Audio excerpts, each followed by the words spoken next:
Friends this is your पवित्र सार welcome to our channel पवित्र सार एनसीसी। तो पिला माने आज तुमମାନଙ୍କର इंग्राजी परीक्षा बहुत भल होइथिबो एवं आसंता मैथ परीक्षा पाई बा गणित परीक्षा पाई समस्ते टेंशन ले थिबो कारण गणित एक एपरी पाठ जहाँकि समस्तंकर हुए नाही। ओके तो सेथि पाई मु आपण मानक पाई प्रैक्टिस तो आज मुझे नहीं आसी ऑब्जेक्टिव जहाँकि तुम्हें प्रैक्टिस कले तुम्हें निहाती भाव में एग्जाम रे क्वेश्चन आसब और निहाती भाव में तुम्हें भल कर तो यहाँ सेट ए ऑब्जेक्टिव क्वेश्चन अच्छी तुम मैंने जब देख निहाती भाव में जापर ए मैक्सिमम क्वेश्चन आसब। ओके तो समस्ते रियल क्वेश्चन कहूच तो एही मैक्सिमम क्वेश्चन आसब। तो तार आंसर गुड़ाक मुझे बाकी बहुत कम समय भितर समस्ते चेष्टा कर। ओके तो एक नंबर देख कौन देती एम रो मान सह समीकरण द्वयर समाधान अनन्य रहिबो। ओके तो यार आंसर हो कौन ना ऑप्शन सी हो M equal to 24। Then 2 number √2x minus √3y equal to 0 √5x plus √2y equal to 0 हेले x रो मूल्य केते हबो तुमे माने भी चेष्टा कर आंसर बाहर करिया पई एवं मु आंसर मध्ये कहि देबी। तो हो ऑप्शन डी 0 हो जिवो। Okay 3 number ax square minus 4x plus 4a plus 1 equal to 0 समीकरण मूलद्वयर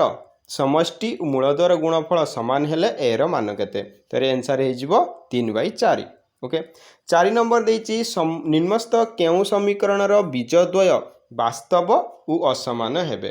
तो यार चार्टा ऑप्शन देछि तो यार आंसर कौन हो ना B X square sorry B 2√3x² plus 2x minus 3√3 equal to 0। Okay then देखो 5 नंबर गोटे समांतर अनुक्रमर प्रथम n संख्यक पदर समष्टि n whole into 3n plus 7। Okay हेले दशम पदटी केते हेबो तो यार सठिक आंसर होची option C 64। Okay 64। Then 6 number देख गोटे समांतर अनुक्रमर प्रथम 9टी पदर समष्टि 0 हेले पंचम पदटी केते हबो तो ये केते हिजबो सेही 0 हबो। 7 नंबर देख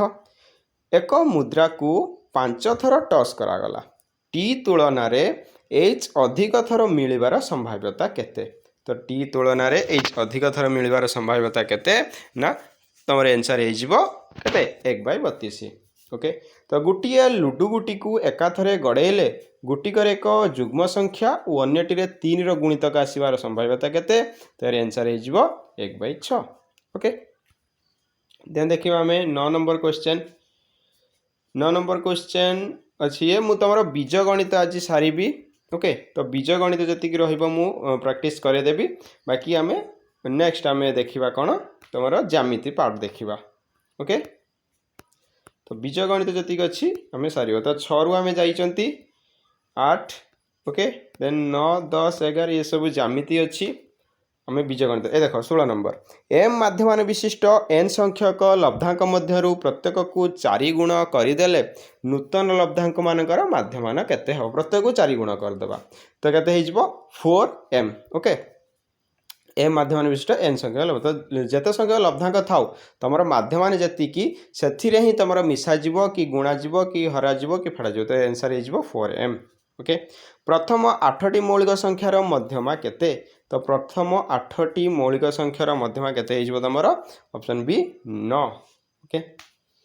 देन 18 नंबर गरिष्ठक संबंधी निम्मुक्त केउ उक्ति सत्य अटे तो गरिष्ठक संबंधी तो ए देछि देख एक तथ्यावली जदि गरिष्ठक थाए तेबे यार सर्वदा गोटे मात्र गरिष्ठक रहिबो बारंबारता सारणी तो एमती ऑप्शन गुड़ाक देछि तो आंसर हो केते ऑप्शन सी एक तथ्यावली समस्त लब्धांक समान समान थर रहिले ए तथ्यावली गरिष्ठक नाही। ओके समस्त वीडियो को लाइक कर दियंत एवं ये क्वेश्चन जदि प्रैक्टिस करके जाउचंती परीक्षा रे निहाती भाव में हेल्पफुल हेबो। ओके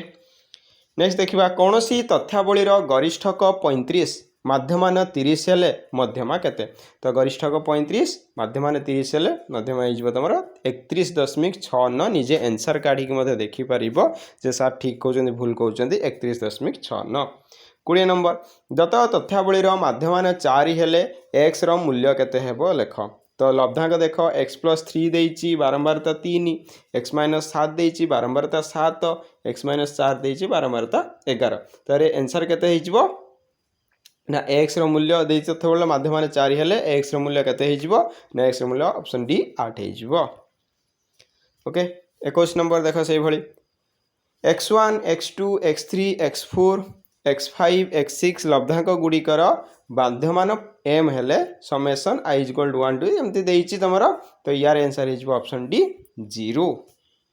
ओके 22 नंबर देइछि देखो पांचटी संख्यार माध्यमान 27 तो पांचटी संख्यार माध्यमान 27 एथि मध्यरु गुटे संख्या को बाद देले माध्यमान 25 हुए तो एठु गुटे संख्या बाद देले माध्यमान 25 हुए बाद पड़िथिबा संख्याटी केते तो बाद पड़िथिबा संख्याटी तमरा ऑप्शन ए 35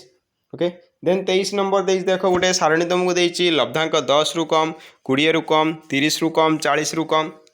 राशिकृत बारंबार देखो 3 17 37 92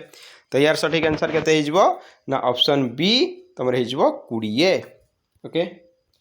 देन 24 नंबर एटा भी तमरा ज्यामिति पळे आसिला ओके तो आम तुम बीजगणित क्वेश्चन सबू प्रायतः सारी देइचंती जदि चाहूच ज्यामिति क्वेश्चन भी आसी जाऊ ताले वीडियो को गोटे गोटे लाइक कर दियो एवं समस्ते जदि चाहूच सार सब्जेक्टिव भी क्वेश्चन नहीं आसतु तो 2 दिन और समय अच्छी समस्ते अपेक्षा करंतु एवं जहाँ भी वीडियो आसूची आम चैनल रे तो समस्ते देखंतु कारण वीडियो देखिले ही जाई तुम्हें जानी परिबो जे केते बेले कोन क्वेश्चन आसूची ओके देखो एठी आउरी क्वेश्चन अच्छी ये देखो 41 नंबर गोटे बीजगणित क्वेश्चन अच्छी जे केउ बिंदु द्वय मूल बिंदु ठार समदूरवर्ती एटा हिजबो option B 4 - 2 2 4 okay then 42 number -3 -1 1 4 बिंदु द्वय को जुग करुवा रेखाखंड को 1:3 रे अंतर्विभक्त करुवा बिंदुर x स्थानांक निर्णय कर तो हिजबो ऑप्शन सी 2 हिजबो देन दे जदि x <0 y <0 हुए तेबे केउ बिंदुटी तृतीय पादर रहिबो तो ऑप्शन डी हिजबो एरा सठिक answer x - y then 44 number देइछि गुटिए वृत्त रे एक व्यासर प्रांत बिंदु द्वय 3 4 और 9 8 हेले केंद्रर स्थानांक केते हेबो तो यार हिजबो ऑप्शन बी 6 6 देन देखो 45 नंबर A25 B38 CXY बिंदु मानक द्वारा गठित त्रिभुजर भर केंद्रर स्थानांक 3 5 हेले सी बिंदुर स्थानांक केते तो यार आंसर हिजबो तुम निजे बाहर कर आंसर मुझे देली निजे बाहर कर 45 नंबर आंसर एवं मते कमेंट रे जणाओ ओके मते कमेंट रे जणाओ 46 नंबर देइछि गुटे सामांतरिक चित्रर 3टी क्रमिक शीर्षबिंदुर स्थानांक 5 6 2 8 0 6 हेले चतुर्थ शीर्षबिंदुर स्थानांक केते हबो रेजबो option D 3 4 okay 47 number ambulance को रास्ता न देले केते टंका एटा जानिचो 10,000 टंका आम राज्य में ऑनलाइन प्रदूषण प्रमाणपत्र केबे ठारू दिया जाउछि जानिचो अक्टोबर 1 2019 ठारू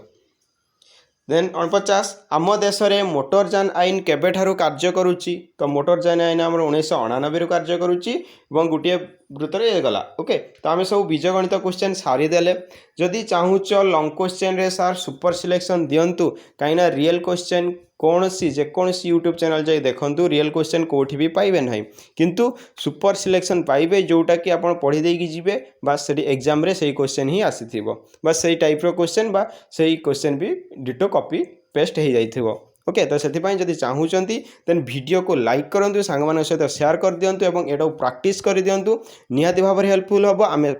2 दिन समय अच्छी भल से प्रैक्टिस करवा और मैथ रे भल करके आसवा ओके तो आज एति देखा पुणी नेक्स्ट वीडियो रे रहिली जय जगन्नाथ राधे कृष्ण धन्यवाद थैंक यू।